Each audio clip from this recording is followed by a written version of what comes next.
நடிகர் சூர்யா, சிவகுமார் மற்றும் கார்த்தி உள்ளிட்ட மூவரும் ஒன்றாக வந்து நடந்து முடிந்த தேர்தலில் வாக்கு செலுத்தினார்கள். ஆனால் ஜோதிகா மட்டும் வரவில்லை. இந்த விவகாரம் சமூக வலைதளங்களில் பேசும் பொருளானது. தற்பொழுது ஜோதிகா நடிப்பில் ஸ்ரீகாந்த் என்ற படம் உருவாகியுள்ளது. இந்த படத்தின் செய்தியாளர்கள் சந்திப்பு இன்று நடைபெற்றது.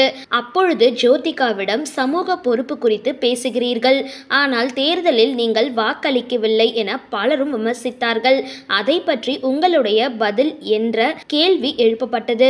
இதற்கு பதில் அளித்த அவர், சில சமயங்களில் வேலைக்காக வெளியூர் செல்ல வேண்டியது இருக்கும், உடல் நலக்குறைவால் இருக்கலாம், சில தனிப்பட்ட காரணங்களால் ஊரில் இருக்க முடியாத சூழல் ஏற்படுகின்றது. தற்பொழுது ஜோதிகாவின் இந்த பதில் அலட்சியமான பதிலாக இருக்கிறது என்று அவரை பலரும் தொடர்ந்து விமர்சித்து வருகின்றனர். இந்த வீடியோ பிடிச்சிருந்தால் லைக் பண்ணுங்க, ஷேர் பண்ணுங்க. மேலும் இது மாதிரி வீடியோஸ்லாம் தெரிஞ்சுக்க மறக்காம யோகி டாக்ஸ் சேனலை சப்ஸ்கிரைப்